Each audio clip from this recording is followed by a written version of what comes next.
Let's start today with Joe Biden's first State of the Union address. Many of you wrote to me. You said, David, I remember in 2021, Joe Biden gave a State of the Union address. Yes, he basically did, except in a president's first year in office, that first joint address to the House and Senate is not called a State of the Union address. So this was the first State of the Union address by name, but the second one in spirit, I guess we would say. Overall, it was okay. It was okay. I mean, I'll give you kind of my more wrap up overall review after we look at some clips, but I think Joe Biden sort of struck the right note and tone overall, and in particular with Ukraine, Russia.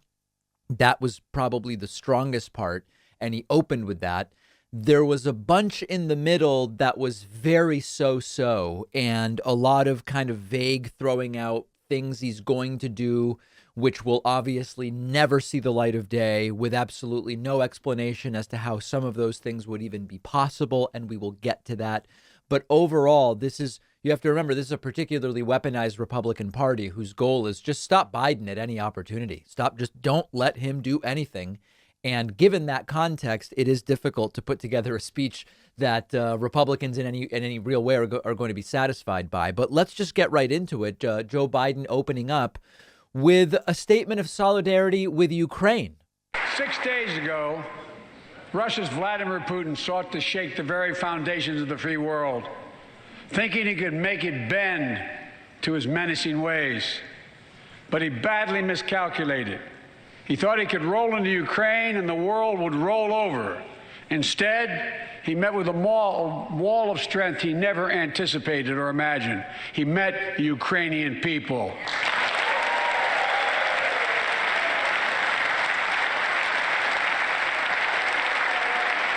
So the tone here was the right tone. And again, he started strong. And this was really one of the better parts of the speech, continuing on to talk about new restrictions, sanctions, limitations on Russia and Russian oligarchs. And again, also played very well with the crowd. Tonight, I say to the Russian oligarchs and the corrupt leaders who bilked billions of dollars off this violent regime, no more. The United States... I mean it.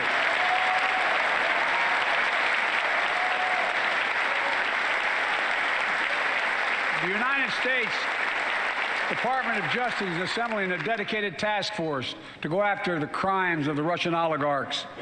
We're joining with European allies to find and seize their yachts, their luxury apartments, their private jets. We're coming for your ill-begotten gains. And tonight, I'm announcing that we will join our allies in closing off American airspace to all Russian flights, further isolating Russia and adding additional squeeze on their economy. So more restrictions, and those well received, and the restrictions make sense. The only caveat is we do want to make sure that all Americans that are in Russia can get home. Obviously, the signals to those in Ukraine for a while have been get out, but we want to make sure that Americans in Russia can get home. But all popular, sensible things to be doing. Again, Republicans basically clapping for just about everything Joe Biden said on the issue of Russia-Ukraine. The United States and our allies will defend every inch of territory that is NATO territory with the full force of our collective power. Every single inch.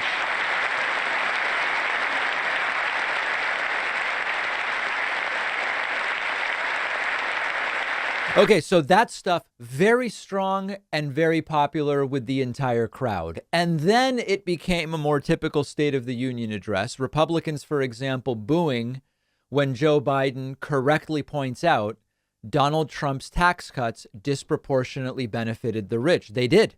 And Republicans boo, either because they don't believe it or because they don't like that it's being pointed out.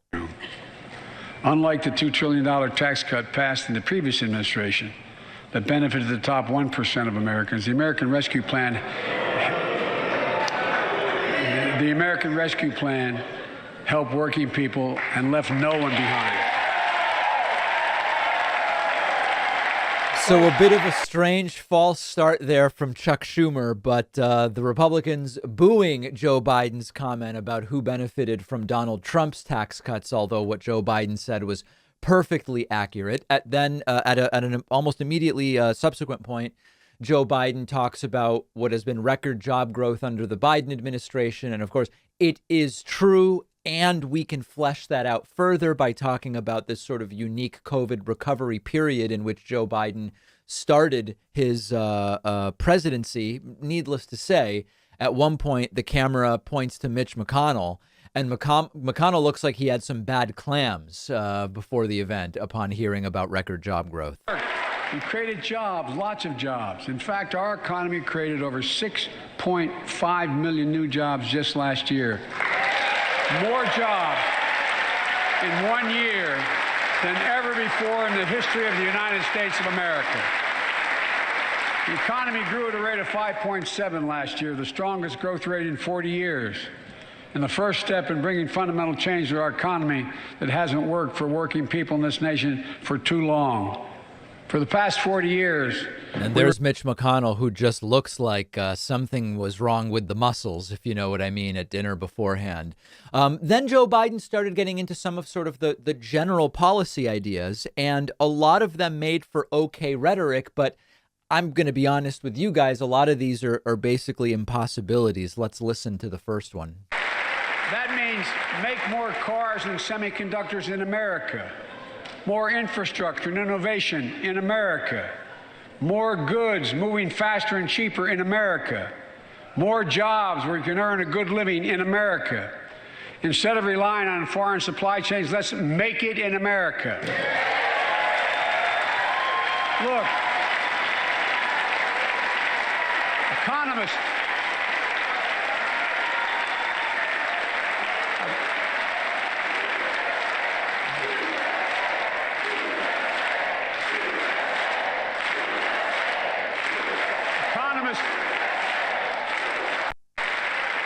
So, I think this is one of those things where this is the epitome of the absurdity of American politics. Republicans who say they're all about build and buy American are mostly just sitting after Joe Biden says we're going to build and buy American. So first of all, I thought Republicans wanted that, and then all of a sudden they're sitting down and it's just political trash. At the same time, we have an economy based on not building American. And what I mean by that is decades ago, the decision was made implicitly. It's not that someone one day said, let's structure our entire economy on cheap stuff from China and other countries. Nobody said that. But through cumulative decisions about labor and about outsourcing and about trade, the collective implicit decision was made. We would rather pay less for stuff, but get it from places like China. And to do the build and buy American thing that Joe Biden is talking about, it would raise prices on those things in the United States. It would. And it would take at minimum 8 to 10 years to start making a lot of those changes. So I'm not saying it's good or bad. I'm pointing out the absurdity of a president saying it's going to be great when we do this thing, which all of us over the last 40 years have decided not to do. We've actually done the opposite through our trade and other regulations and agreements. But also it's something Republicans claim to want, but they don't cheer when Joe Biden says it. It's like those 25 seconds are the epitome of everything that's sort of broken with American politics. Now, the most vile moment of the entire speech, and we will focus in on this more later, was when Joe Biden was talking about his son, Beau, who died of cancer, and Lauren Boebert yells out disgustingly. You've been there. I've been in and out of Iraq and Afghanistan over 40 times. These burn pits that incinerate waste, the waste of war, medical and hazardous material, jet fuel, and so much more. And they come home, many of the world's fittest and best trained warriors in the world. Never the same. Headaches, numbness, dizziness. A cancer that would put them in a flag draped coffin. I know. One of those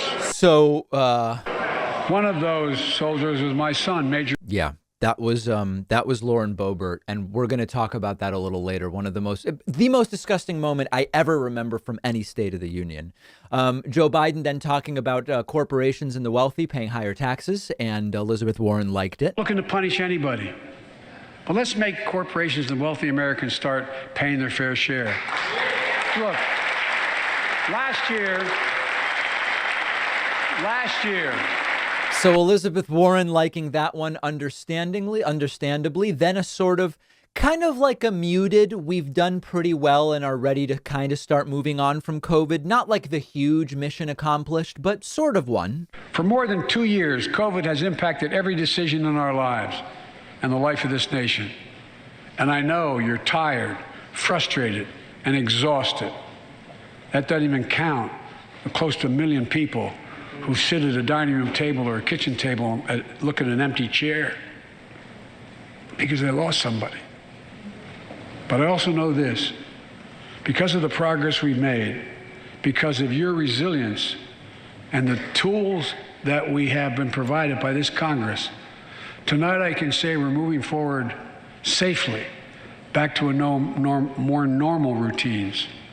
We've reached a new moment in the fight against COVID-19. So a sort of soft victory declaration, which I think is okay. It's what was expected, and it's basically warranted by the numbers that we are seeing.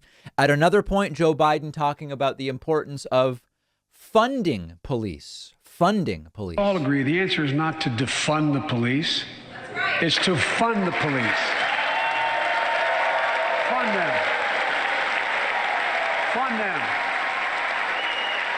So some on the left taking that as a direct attack on the progressive movement. But the truth is the majority of the progressive movement doesn't actually want to defund the police. We want to fix the police. And that's the reality.